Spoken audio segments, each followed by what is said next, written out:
नमस्कार, स्वागत है आपका न्यूज लॉन्चर पर। मैं हूं अशोक वानखड़े, लेकर आया हूं आपका अपना कार्यक्रम द डायरेक्ट हिट। कल ही सर्वोच्च न्यायालय ने जब कर्नाटक के मामले में ईडी को लताड़ा, तब कहा कि हमें मत बताओ कि महाराष्ट्र में आपने क्या किया। राजनीतिक दलों की लड़ाई जनता के बीच में तय होगी। आप अपना उपयोग मत करवाइए इस लड़ाई में। क्या महाराष्ट्र में जो सत्ता बदल हुआ, जो राजनीतिक दल टूटे, उसमें ईडी का कुछ रोल था? लेकिन आज फिर एक दूसरा आरोप लगाया महाराष्ट्र गवर्नमेंट पे और फिर सरकार हिट होती है महाराष्ट्र की कि हनी ट्रैप में भी क्या महाराष्ट्र सरकार ने कुछ खेल किया। मैं आपको याद दिलाऊं कि जो विधानसभा सत्र अभी समाप्त हुआ महाराष्ट्र में, वह अंबादास दानवे शिवसेना उद्धव ठाकरे के नेता विधान परिषद में उन्होंने एक बहुत भयंकर आरोप लगाया सरकार पे। और उन्होंने आरोप लगाया कि 75 अधिकारी ऐसे हैं और कुछ बड़े राजनीतिक लोग हैं, जिसमें पुराने कुछ एक्स पूर्व मंत्री है, कुछ सांसद है, इनको हनी ट्रैप किया जा रहा है। नासिक में एक 5 स्टार होटल है जिसमें एक खेल हुआ और डर यह है कि इस हनी ट्रैप के चलते महाराष्ट्र सरकार की कुछ गोपनीय फाइलें ऐसे लोगों के हाथ चली जाएगी जो अधिकारी देंगे डर के मारे, जो इस राज्य के लिए बहुत खतरनाक साबित हो सकता है।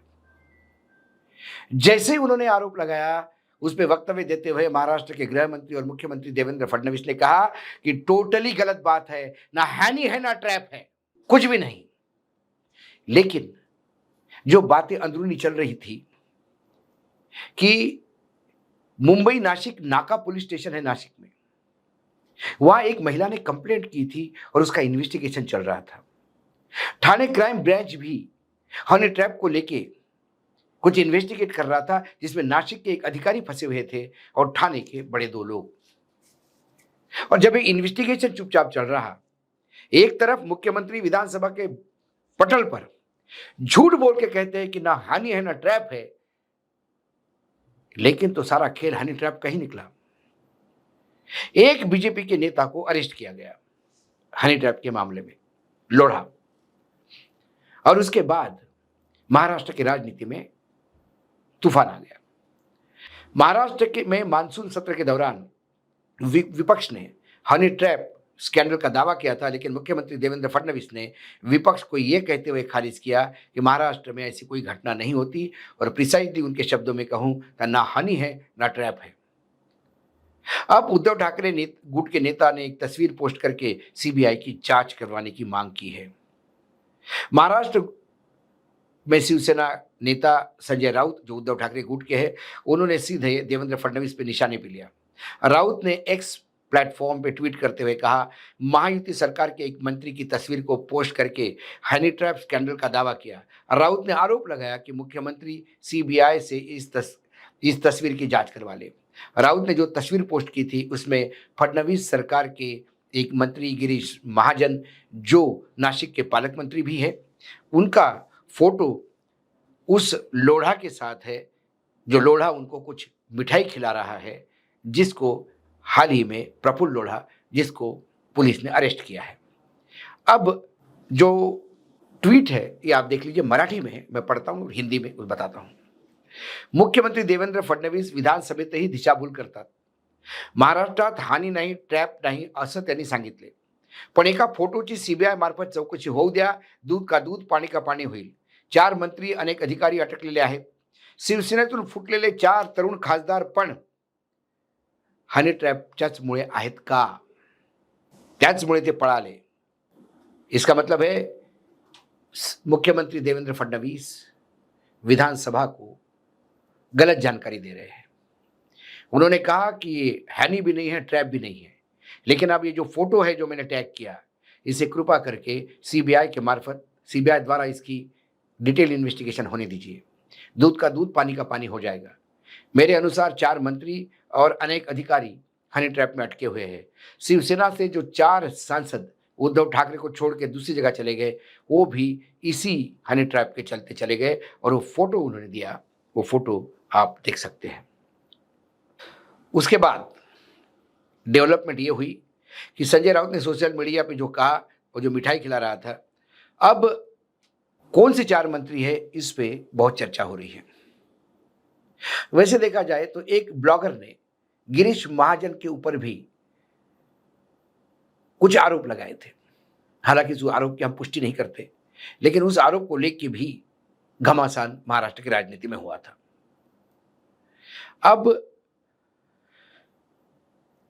ये जो प्रफुल्ल लोढ़ा है, इसके खिलाफ मामला सीधा दर्ज हुआ है मुंबई में।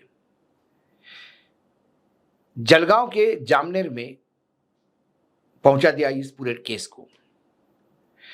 प्रफुल्ल लोढ़ा के खिलाफ, जो जामनेर के निवासी है, मुंबई में 2 मामले दर्ज किए गए।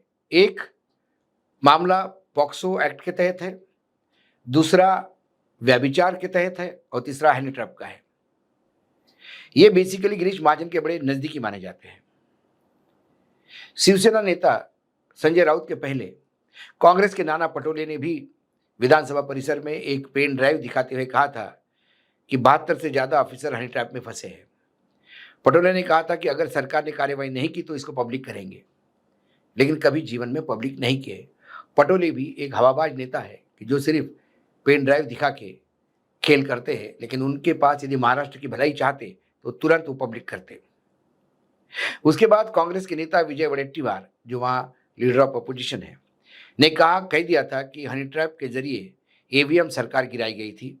अब संजय राउत ने नए सिरे से हमला बोल दिया कि हनी ट्रैप की वजह से ही हमारी सरकारें गिरी हैं। अब सबसे बड़ा अहम सवाल है कि ये जो प्रफुल्ल लोढ़ा है, प्रफुल्ल लोढ़ा ने भी एक वीडियो रिलीज किया है और इस वीडियो में वो खुद कहता है कि मुझे स्वयं धमकियां आ रही हैं जान से मारने की। नासिक के एक हनी ट्रैप के मामले में 72 बड़े ऑफिसर और महाराष्ट्र के 4 मंत्री फंसे और उसके सब के नाम मुख्यमंत्री जानते हैं। बीजेपी के नेता प्रफुल्ल लोढ़ा को हनी ट्रैप के मामले में गिरफ्तार कर लिया है। लोढ़ा कह रहे हैं कि एक बटन में सबको एक्सपोज कर देंगे और ये लोढ़ा का वीडियो है जो ये कहता है कि मेरे पास बहुत सारी इंफॉर्मेशन है, बहुत सारे कागज है, लेकिन मैं, वो भी मराठी में है, आप सुन लीजिएगा।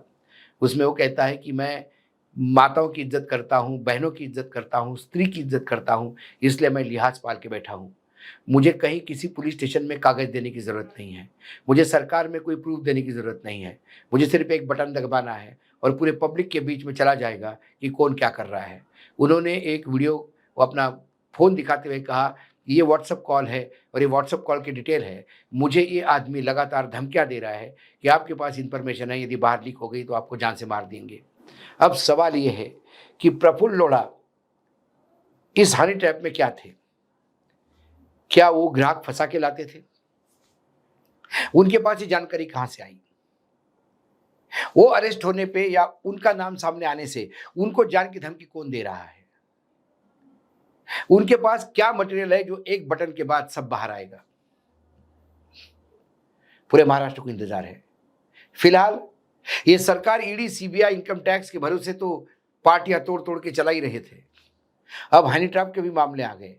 यदि हनी ट्रैप के मामले साबित होते हैं और जो आरोप संजय राउत ने लगाए कि 4 सांसद उनके इसलिए भागे क्योंकि हनी ट्रैप का डर था, तो आप समझ सकते हैं कि महाराष्ट्र जैसे प्रगतिशील राज्य की राजनीति कितने घटिया स्तर पे आ गई है कि अब सीढ़ी बना बना के सरकारें गिराई जा रही है और बन रही है।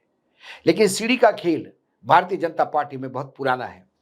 मैं आपको थोड़ा पीछे लेके जाता हूं। जब नरेंद्र मोदी जी गुजरात में थे और गुजरात में नरेंद्र मोदी जी को सिर्फ दिल्ली में आने के लिए एक ही आदमी का डर था, उसका नाम था संजय जोशी। संजय जोशी गुजरात में नरेंद्र मोदी से ज्यादा पावरफुल थे, संगठन के आदमी थे, संघ के बड़े नजदीक थे। और जब गडकरी अध्यक्ष बने तो उत्तर प्रदेश का प्रभार उनके पास था। ऐसे में उनकी एक सीढ़ी लीक होती है भोपाल से और वो सीढ़ी में उनके ऊपर व्यभिचार के आरोप लगते हैं। बाद में फॉरेंसिक लैबोरेटरी कहती है कि इसमें कुछ नहीं था। संजय जोशी तो छूट जाते हैं, लेकिन उनका पॉलिटिकल करियर खत्म हो जाता है। उस सीढ़ी के भरोसे संजय जोशी पीछे हट गए और रास्ता खुला हो गया नरेंद्र मोदी जी का प्रधानमंत्री बनने के लिए।